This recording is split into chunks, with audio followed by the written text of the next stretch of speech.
चाहे बात करें नेताओं की, चाहे बात करें सरकार की और चाहे बात करें मंत्रियों की, हर व्यक्ति से महेंद्रगढ़ के लिए अक्सर टक्कर लेने वाले बलवान फौजी हमारे साथ खास बातचीत में है। बड़े बड़े नेता पहुंच रहे हैं, प्रदेश अध्यक्ष हों और भी कई मंत्री, तमाम बड़े चेहरे देखने को मिलेंगे मंच पर। 50 साल का इतिहास हूं, खेतों की घास हूं, और नायब श्रेणी को सुना दिया कुछ न कुछ, विप्लव देव वो उसको सुना दिया, वो सुनाने के बाद तो ये रैली मिली है, वरना ये रैली भी कैंसिल थी भाई साहब।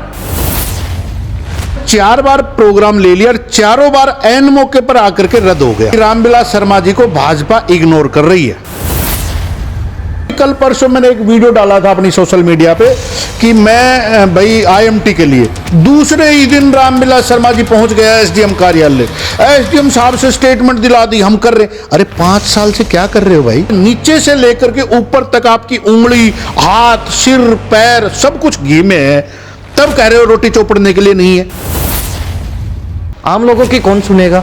आम लोगों की मांग कौन मानेगा? उनकी मांगों को पूरा कौन करेगा? उनकी समस्याओं का निपटारा कौन करेगा? कि ये यात्रा होने से, रैलियां होने से सब कुछ बदलाव हो जाएगा, सब कुछ सुधर जाएगा? एक लेडीज है जिसका हस्बैंड एक्सपायर है, जिसका बेटा एक्सपायर है, जिसकी पुत्र वधू नहीं है और एक छोटा सा पोता लेकर के घर में रहती है। ये कह रहे हैं कि हम विकास कर रहे हैं, हम वो, अरे जब वो आपके ऑफिसों में चक्कर काट चुकी है तो आप गांव गांव संकल्प यात्रा किस चीज की कर रहे हो? भाजपा को नीचे से ऊपर तक हमने सरकार दी, कांग्रेस को हमने नीचे से ऊपर तक सरकार दी 2 बार, तब आप विकास नहीं करा सकते तो कब करोगे? रैली में क्या कहा जाएगा? कौन से विकास गिनवाए जाएंगे? कौन से काम गिनवाए जाएंगे? कौन से गाथाएं गाई जाएंगे? कौन सी चालीसा पढ़ी जाएगी? अरे मेरे सरदारों, खुडाना में आईएमटी आएगी, ये बैठे हैं, वहां किसी का नाम ले देंगे एक का, और फिर करेंगे कि इटली से आया है और नरेंद्र भाई मोदी ने ये कर दिया है और श्रीमान राजनाथ सिंह जी ने, रक्षा मंत्री, देश के हितों के लिए ये कर दिया है। ऐसे करके लास्ट में जो भाषण होगा वो खरी खोटी सुनाएंगे। पहले कहते थे कि जो चेयरमैन है नगर पालिका का वो हमारे फेवर का नहीं है, वो साथ मिलके नहीं चलता है, झगड़ालू टाइप का है, वो बना के नहीं चलता किसी से। अब तो चेयरमैन भी बदल गया, चेयरमैन भी सरकार का, लोग भी सरकार के, बजट भी सरकार को देना है, हर चीज सरकार के अंडर में है, फिर भी काम नहीं हो रहा। ऊपर जो बैठे हैं हमारे ठाडे चौकीदार प्रोफेसर रामविलास शर्मा जी, और उनका बेटा है एक श्रीमान गौतम शर्मा जी, अपनी मनमर्जी से चलाते हैं। राव दान सिंह यहां से हार मान चुके हैं। आज मैं आपके चैनल के माध्यम से बता देता हूं, राव दान सिंह ये एरिया छोड़ के जाएंगे। भाजपा के खिलाफ बोलना पड़ेगा, जैसे बेटा अंदर चला जाएगा, इसलिए वो अपने बेटे की चिंता है। महेंद्रगढ़ के आम जन मरे, इनको कोई लेना देना नहीं। बलवान फौजी के हाथ का बाल भी खरीद के दिखाए राव दान सिंह या महेंद्रगढ़ का कोई भी नेता, मेरे हाथ का बाल खरीद के दिखाए, मैं इस बाल को तोड़ के फेंक दूंगा, इनकी सारी प्रॉपर्टी खत्म हो जाएगी, बलवान सिंह का ये बाल नहीं खरीद सकते। नमस्कार, स्वागत आपका हरियाणा न्यूज 24 पर। मैं हूं प्रिंस लांबा, मेरे से विनय सिंधु के साथ मौजूद आज महेंद्रगढ़ में। और महेंद्रगढ़ में वही जाना पहचाना चेहरा, वही जानी पहचानी शख्सियत, वही चेहरा हमारे साथ खास बातचीत में है, जो हर मुद्दे पर, चाहे विकास कार्यों की बात हो, चाहे जनता की सुविधाओं की बात हो, चाहे नगर पालिका की बात हो, चाहे महेंद्रगढ़ की किसी भी गांव के किसी भी कोने की बात क्यों ना हो, अक्सर हर मुद्दे पर लड़ते हुए, संघर्ष करते हुए देखे जाते हैं। चाहे बात करें अधिकारियों की, चाहे बात करें नेताओं की, चाहे बात करें सरकार की और चाहे बात करें मंत्रियों की, हर व्यक्ति से महेंद्रगढ़ के लिए अक्सर टक्कर लेने वाले और दमदार नेता फौजी, समझ गए होंगे किसकी बात कर रहे हैं। बलवान फौजी हमारे साथ खास बातचीत में है। बातचीत करेंगे महेंद्रगढ़ को लेकर, क्योंकि रैली है बीजेपी की। प्रोफेसर रामविलास शर्मा और बीजेपी के द्वारा महेंद्रगढ़ में एक बड़ा कार्यक्रम किया जा रहा है, जिसमें प्रदेश स्तर के लीडर जो है बीजेपी के पहुंच रहे हैं। बड़ी विशेष बात है। और बलवान फौजी अक्सर शहर के पूरे विधानसभा क्षेत्र के मुद्दे उठाते हैं, तो किस प्रकार जो इस रैली को देखते हैं, किस प्रकार महेंद्रगढ़ में कितना विकास हो पाया है, कितने काम चल रहे हैं, तमाम चीजों को किस प्रकार देखते हैं, बारीकी से बातचीत करेंगे। फौजी साहब, बहुत बहुत स्वागत आपका हरियाणा न्यूज 24 पर। आपका भी, आपके चैनल के सभी दर्शकों का, सबका बहुत बहुत धन्यवाद। नई साल की बहुत बहुत शुभकामनाएं और भगवान आपके जो दर्शक हैं और सबको खुशहाल रखे और हमेशा उन्नति दे। जी फौजी साहब, सबसे पहला सवाल, 7 जनवरी प्रदेश स्तर के सत्ताधारी दल के नेता, बड़े बड़े नेता पहुंच रहे हैं, प्रदेश अध्यक्ष हों और भी कई मंत्री, तमाम बड़े चेहरे देखने को मिलेंगे मंच पर। किस प्रकार देख रहे हैं? एक संकल्प यात्रा भी जो है बीजेपी की चल रही है, कहते हैं जो विकास बीजेपी ने किए हैं उनको लोगों तक पहुंचा रहे हैं, जो जन कल्याणकारी योजनाएं हम चला रहे हैं वो लोगों तक पहुंचा रहे हैं, गांव-गांव जाकर उनसे जनसंपर्क कर रहे हैं, जो समस्याएं उनको निपटा रहे हैं मौके पर। और ऐसे में बीच में बड़े बड़े भव्य कार्यक्रम कर रही है बीजेपी। महेंद्रगढ़ में कार्यक्रम है, किस नजर से देखते हैं, क्या देखते हैं? देखो, जो भाजपा की रैली है उसके लिए कुछ टाइम पहले हमने मुख्यमंत्री के नाम पे एसडीएम को एक ज्ञापन दिया था जी, जिसमें 7 तारीख को हमने रैली का विरोध करना था जी। उसके बाद उसमें स्पष्ट लिखा हुआ था कि नगर पालिका में जो अस्थायी अधिकारी हैं उनको परमानेंट लगाया जाए जी, और चीज़ें हैं उनको जो विकास कार्यों के लिए। जी। तो अभी कल ही हमारी शाम को और आज सुबह यहाँ के चेयरमैन नगर पालिका के रमेश सैनी जी से बात हुई। उन्होंने बताया कि हमने ऊपर आपकी बात पहुँचा दी है और 26 जनवरी से पहले पहले स्थायी अधिकारी लगा दिए जाएंगे, इसलिए हमने उस रैली का विरोध बंद कर दिया। आज हमने प्रेस नोट जारी किया कि भाई हमें काम चाहिए, काम से मतलब है, विरोध करना एक अलग बात है, लेकिन अगर काम का आश्वासन दे रहे हैं तो 26 के बाद भी हम कर सकते हैं। अब तो चुनाव आ रहा है, दिन ये कभी कुछ करेंगे कभी कुछ करेंगे। दूसरी चीज़ आपने कही कि रामविलास शर्मा जी और रैली के लिए जो इनकी अभिनंदन नाम लिखा अभिनंदन यात्रा समारोह, तो ये माननीय प्रोफेसर रामविलास शर्मा जी को पिछली, मैं जब से नायब श्रेणी इनके वो बने हैं प्रदेश अध्यक्ष जी, इन्होंने 4 बार प्रोग्राम ले लिया और चारों बार ऐन मौके पर आकर के रद्द हो गया जी। पोस्टर भी लगे हैं, पहले भी कई बार पोस्टर भी लगे हैं, सब रैलियों की तैयारी हो गई थी। दोंगड़ा आहिर की रैली में नायब श्रेणी जो प्रदेश अध्यक्ष है भाजपा के, उनको रामविलास शर्मा जी ने खरी खरी भी सुनाई है जी। वो इसी अकड़ में सुनाई है कि आपने मेरे प्रोग्राम रद्द कर दिए और एक नॉर्मल सा नांगल चौधरी का एमएलए उसको आपने प्रोग्राम दे दिया। कहने का ये मतलब है कि रामविलास शर्मा जी को भाजपा इग्नोर कर रही है जी। एक बात, ठीक है। दूसरी बात ये आपने बताया कि एक यात्रा निकल रही है, संकल्प यात्रा बता रहे थे, जिसमें ये अपने कामों की बखान करते हैं। बिल्कुल। गांव-गांव जाकर के, हम घर घर पहुंच करके करते हैं। जवाहर नगर की एक लेडीज है, सुलोचना नाम है जी, जिसका हस्बैंड एक्सपायर है, जिसका बेटा एक्सपायर है, जिसकी पुत्र वधू नहीं है और एक छोटा सा पोता लेकर के घर में रहती है। भाजपा कहती है कि हम घर घर जा कर के काम करते हैं। मैं उस लेडीज से जब मिला तो वो रोने लगी, बोले भाई साहब कोई नहीं सुनता, ऑफिसों के चक्कर काट रही हूँ। कारण क्या है, पहले उसका गुलाबी कार्ड था जी, जब उसका आदमी जिंदा था, जैसे आदमी एक्सपायर हुआ उसका पीला कार्ड बना, अब पीला कार्ड भी नहीं है, उसको 1,80,000 की उसमें जोड़ रखा है। उसको पेंशन मिलती है, विधवा पेंशन होगी 2600 रुपये के आसपास, और एक पोता है जिसकी 1100-1200 है, उसकी टोटल महीने की 40,000 रुपये से कम इनकम है। ये कह रहे हैं कि हम विकास कर रहे हैं, हम वो, अरे जब वो आपके ऑफिसों में चक्कर काट चुकी है तो आप गांव-गांव संकल्प यात्रा किस चीज की कर रहे हो? महेंद्रा स्कूल से लेकर के चुंगी तक का रोड जब इनको धरने की धमकी दी तब बनाया है, पूरा रोड बन गया, 1-2 किलोमीटर का 1 किलोमीटर का एरिया छोड़ करके बोला जी हमने विकास कर दिया। उसमें 3 आदमियों की मौत हुई है, बूचौली से और यदुवंशी स्कूल तक, वहां बीच में 300 मीटर का रोड छोड़ा हुआ है, कंकर पड़े हुए घरों में लग रहे हैं। नगर पालिका में हमारे महेंद्रगढ़ में एक भी स्थायी अधिकारी नहीं है, एक आधा है, उसके ऊपर भ्रष्टाचार का मामला चल रहा है।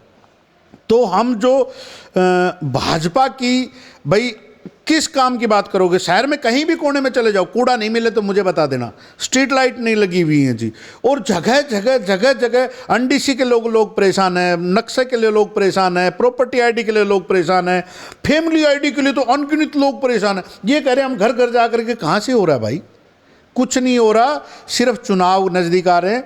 अभी कल परसों मैंने एक वीडियो डाला था अपनी सोशल मीडिया पे कि मैं भाई आईएमटी के लिए, दूसरे ही दिन रामविलास शर्मा जी पहुंच गया एसडीएम कार्यालय, एसडीएम साहब से स्टेटमेंट दिला दी, हम कर रहे। अरे 5 साल से क्या कर रहे हो भाई? खुडाना, आकोदा, गड़ई, गढ़ी, भसई, ये सारे जो आसपास के गांव हैं जो आईएमटी खुडाना के आसपास के 1300 एकड़ जमीन पोर्टल पे चढ़ा रखी है। और तुम्हें क्या देगा भाई? जड़वा गौशाला में आप खुद गवाह थे जब रामविलास शर्मा जी शिक्षा मंत्री थे। मैंने इस मारुति कंपनी का मुद्दा उठाया था, उन्होंने मेरा माइक भी बंद करवाया था। उस टाइम मैंने कहा था कि रामविलास शर्मा जी ये काम करो, उन्होंने आनन फानन में आकर के मुख्यमंत्री से एक खेत का रिबन कटवा दिया। आज 5 साल हो गए, भाजपा तुम्हारी है। जब प्रोफेसर रामविलास शर्मा जी महेंद्रगढ़ के विधायक थे, हरियाणा सरकार के शिक्षा मंत्री थे, मनोहर लाल श्रीमान जी खट्टर मुख्यमंत्री थे और प्रधानमंत्री हमारे थे भाजपा के, तो फिर आप काम क्यों नहीं करवा पाए? अगर आपके राज नीचे से लेकर के ऊपर तक आपकी उंगली, हाथ, सिर, पैर सब कुछ घी में है, तब कह रहे हो रोटी चौपड़ने के लिए नहीं है जी। आज तो अभी थोड़े दिन बाद आपकी सरकार चल जाएगी, कह दो कि जी हम क्या करें। अरे चलो आप नहीं बने, आप अपने कर्मों के कारण नहीं बने, आप नहीं बने, लेकिन सेंटर और स्टेट में तो आप हो जी। आप माननीय हमारे मनोहर लाल खट्टर जी के साथ एक फोटो उनके सोशल मीडिया से डलवाते हैं। रामविलास शर्मा जी चाहे हाथ जोड़ो, पैर पकड़ो, कुछ भी करो, मुझे नहीं पता, लेकिन वो फोटो डलवाते। आज आईएमटी के लिए बातचीत हुई। अरे कितनी बार बातचीत, रिबन काट दी, उस दिन बातचीत हो गई थी। जब एक प्रदेश का मुख्यमंत्री कोई चीज़ का उद्घाटन करता है तो उसके जितने नॉर्म्स होते हैं वो पहले अधिकारियों को पूरे करने रहते हैं। यहाँ तो जैसे ही चुनाव का टाइम आता है, भाजपा का एक अलग बटन ऑन हो जाता है और उस बटन के माध्यम से ये जैसे ही हमने मुद्दा उठाया तो ये कभी डीसी साहब को ले आते हैं, कभी इंडस्ट्रियल किसी विभाग को ले आते हैं, HSIDC को ले आते हैं, ये हो गया, हमने ये कर दिया। तो इन चीज़ों से कोई फर्क नहीं पड़ता। ये जो इनकी रैली कर रहे हैं, पहले तो मैं आपको बताऊं, इनमें जो लोग रैली कर रहे हैं, इनको बड़ी मुश्किल से तो टाइम मिला है। 50 साल का इतिहास हूं मैं, भाजपा का पता नहीं क्या, इन खेतों की घास हूं, और नायब सैनी को सुना दिया कुछ न कुछ, विप्लव देव वो उसको सुना दिया, वो सुनाने के बाद तो ये रैली मिली है, वरना ये रैली भी कैंसिल थी भाई साहब। और मेरे पास फोन आ रहे थे कि आप विरोध करोगे, विरोध। अरे हमें तो विरोध से मतलब नहीं, हमें काम से मतलब है। चलो फौजी साहब, आपने विरोध की बात कही, आपने जो मांगे रखी उन पर कुछ ना कुछ काम हुआ, 1-2 कदम आगे बढ़े। आपने विरोध अब कहा कि हमने विरोध किया था काम को लेकर, हमारी अगर बात बनती दिखाई दे रही तो हम विरोध नहीं कर रहे हैं, कहीं ना कहीं हमारी मांग ऊपर तक जा चुकी। आम लोगों की मांग तो ऊपर तक नहीं जाती आपकी तरह। आप तो विपक्ष के लीडर लगा लीजिए, विपक्ष का प्रतिनिधित्व करते हैं, वो लगा लीजिए। हालांकि ये काम करना चाहिए जो हालिया विधायक उनको, लेकिन वो गाये बगाए ही महेंद्रगढ़ में दिखाई देते हैं। कभी कभी जो है लोगों को उनके दर्शन हो पाते हैं, वो कहते हैं कि हम क्या काम करवाएं, हम विपक्ष के हैं, हमें बजट नहीं मिलता है, हम कुछ काम नहीं करवा सकते, हम विपक्ष में बैठे हैं। रामविलास शर्मा जी कहते हैं मैं जीता नहीं, मैं कैसे काम करवा दूं। तो इन हालातों में आपकी तो अच्छी चलती है, कहीं ना कहीं एक दमदार आवाज आप रखते हैं, आपके एक बोल पर काम होता है। सभी नेता से लेकर अधिकारी तक कहीं ना कहीं उनके अंदर डर रहता है कि बलवान फौजी अगर आए हैं इस मामले में तो कहीं ना कहीं बात बहुत बड़ी होने वाली है। आम लोग कहाँ जाएंगे? आम लोगों की कौन सुनेगा? आम लोगों की मांग कौन मानेगा? उनकी मांगों को पूरा कौन करेगा? उनकी समस्याओं का निपटारा कौन करेगा? कि ये यात्रा होने से, रैलियां होने से सब कुछ बदलाव हो जाएगा, सब कुछ सुधर जाएगा? मैंने यही चीज़ बताई आपको। आपने बताया कि भाई बलवान फौजी का नाम आता है। बलवान फौजी जिस चीज़ के पीछे लग जाता है, मुझे राजनीति का लालच नहीं होता। कई जगह ये कहते हैं कि उसको ये करेगा तो उसके वोट कट जाएंगे, उसके कट जाएंगे, उसके कट जाएंगे। मैं एक बात कहता हूँ, मैंने अभी माता जी सुलोचना का जिक्र किया, जिसका हस्बैंड नहीं है, बेटा नहीं है, मैं उसके घर भी पहुँच करके आम आदमी की आवाज़ बन करके और DC को ज्ञापन दिया हमने कि इस चीज़ को तुरंत प्रभाव से ठीक किया जाए। भारी भरकम उसके पास बिजली बिल आ गया था। गांव के रोडों की बात है, आम आदमी के पास जाकर के मैं पूछ रहा हूं, घर घर जाकर के हमने हर घर फौजी मुहिम चला रखी, क्योंकि हर जगह तो बलवान फौजी नहीं पहुंचाता। आप लोगों के माध्यम से लोगों को पता चलता है, लोग कॉल करते हैं, उसके लिए हम आगे आते हैं। दूसरी चीज, आपने बताया कि राव दान सिंह जी, आपके एक चैनल के माध्यम से एक सर्वे चला था जिसमें राव दान सिंह तो मेरे पीछे है, मेरे को 15% मिले थे, उसको 13% मिले थे, वो आप ही का चैनल था जी। तो राव दान सिंह यहां से हार मान चुके हैं, आज मैं आपके चैनल के माध्यम से बता देता हूं, राव दान सिंह ये एरिया छोड़ के जाएंगे। बहुत पहले एक बार राव दान सिंह ने एक सभा में कहा था कि महेंद्रगढ़ का अगर तुम्हारा कोई लोकल बंदा अगर दमदार आ गया, उस दिन मैं राजनीति छोड़ दूंगा महेंद्रगढ़ की। तो अब उनको लग रहा है कि कोई दमदार आ चुका है महेंद्रगढ़ में मैदान में। वो तो आपके चैनल का भी सर्वे था, और दूसरा वो दिखाई नहीं देता, वो यही तो कारण है। दूसरी चीज, वो विपक्ष की भूमिका इसलिए नहीं निभा पा रहे क्योंकि उनका बेटा भ्रष्टाचार में सम्मिलित है, और उसको छुड़ाने के लिए कहीं, क्योंकि उनके ससुर जी हैं वो भाजपा में, और राव दान सिंह का भी भाजपा कांग्रेस में अच्छा कद है, तो ऊपर तक वो सेटिंग करके मिल सकते हैं भाजपा से। तो वो भाजपा वालों को स्पेशल न्यूज चैनल और सबको आदेश है, निर्देश है, एक तो वो मिलते ही नहीं, मिलने के बाद उनको कोई जवाब नहीं देना। क्यों जवाब दोगे? भाजपा के खिलाफ बोलना पड़ेगा, जैसे बेटा अंदर चला जाएगा। इसलिए वो अपने बेटे की चिंता है। महेंद्रगढ़ के आम जन का बेटा जहर खाए मरे, बेटी जहर खाए मरे, इनको कोई लेना देना नहीं। आपने कहा जवाब नहीं देते, जवाब देते हैं फौजी साहब। जवाब एक ही है, रटा रटाया। सरकार नहीं है, कहां से काम करवाएं? सरकार नहीं है तो आप विपक्ष की तो भूमिका निभा सकते हो। आप महेंद्रगढ़ शहर के मुद्दों के लिए कहीं रोड पे तो आ सकते हो। ये तो विधानसभा में भी जब आवाज उठाते हैं तो गुड़गांव शहर की उठा रहे हैं, महेंद्रगढ़ की आवाज नहीं उठाई। आज तक एक बार भी राव दान सिंह का कोई वीडियो दिखा दो, मैं चैलेंज करता हूं जो देखने वाले हैं वो एक बार भी महेंद्रगढ़ के आम जन के मुद्दों के, शहर के मुद्दों के लिए कभी बोले हो तो मेरे को एक वीडियो दिखा दो, कहोगे वो कर दूंगा। दूसरी चीज, राव दान सिंह ने अपने कुछ गुर्ग के पाल रखे हैं, जहां कई बार मैं जाता हूं तो वहां जाकर के बोलते हैं, बोले भाई फौजी क्यों हमारा 100-200 वोट खराब करो। अरे आज आपको ये तो लगने लगा कि बलवान फौजी आपके गांव से 200 वोट लेके जाएगा, तो इसका मतलब 104 गांव है, 12 ढाणी है, और ये 15 नगर परिषद के वार्ड है। अगर 200 के हिसाब से लगाते हो तो 25,000 से तो मेरी स्टार्ट है भाई। मैं तो विपक्ष वालों के कारण लगा रहा हूं ना, मैं मेरा नहीं कह रहा, मैं तो अपनी जगह क्या हूं क्या नहीं हूं मुझे पता है।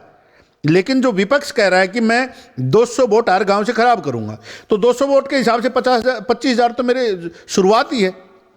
दूसरी चीज, इन लोगों ने ड्रामा फैला रखा है, जहां बलवान फौजी आए वहां ऐसा नेगेटिविटी फैलाना शुरू कर दो, ये तो वो करेगा वो करेगा।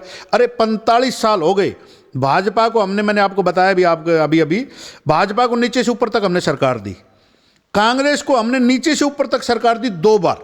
तब आप विकास नहीं करा सकते तो कब करोगे? एक दिन भी राव दान सिंह जी IMT के लिए बोले हो, सरकार के खिलाफ कोई मोर्चा खोला हो, कभी धरना प्रदर्शन किया हो? एक बार भी नगर पालिका के लिए राव दान सिंह जी बोले हो? बिल्कुल क्लियर नाम ले रहा हूं जी मैं। अच्छा, इनको एक और घमंड है राव दान सिंह जी को कि चुनाव नजदीक आया, 20, 30, 50 करोड़ जेब में रखते हैं, कौन एंड बन रहा है, ले भाई 5 करोड़, लो भाई 2 करोड़, लो भाई 1 करोड़, लो भाई तू खड़ा जाइए। उधर किसी को, जैसे इनकी पॉलिटिक्स चलती है, नॉन हीर हीर के नाम से चलाते हैं, उसको खड़ा कर दिया उसके वोट काटेगा, उसको खड़ा कर दिया उसके वोट काटेगा। मैं आपके चैनल के माध्यम से एक चैलेंज करता हूं, बलवान फौजी के हाथ का बाल भी खरीद के दिखाए राव दान सिंह या महेंद्रगढ़ का कोई भी नेता, मेरे हाथ का बाल खरीद के दिखाए, मैं इस बाल को तोड़ के फेंक दूंगा, इनकी सारी प्रॉपर्टी खत्म हो जाएगी। बलवान सिंह का ये बाल नहीं खरीद सकते।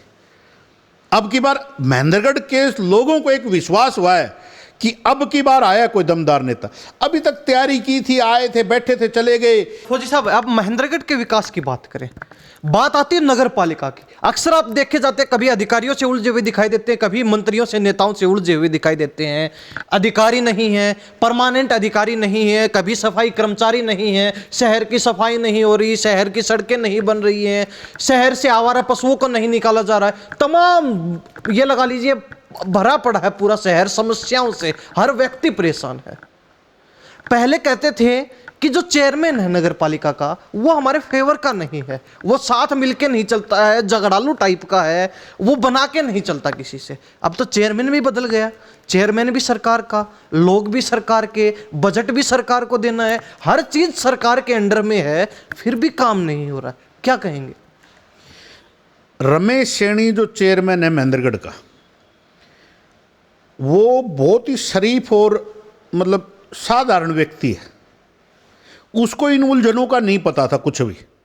मैं ये दावे के साथ, हमने आदमी पहचाने। ऊपर जो बैठे हैं हमारे ठाडे चौकीदार प्रोफेसर रामविलास शर्मा जी, और उनका बेटा है एक श्रीमान गौतम शर्मा जी, जो कि राजनीति के लिए घूम रहा है। ये जो स्टाफ है उनको अपनी मनमर्जी से चलाते हैं जी। सचिव पे केस होकर के वो यहां से चला गया, कुछ फायदा हो रहा है?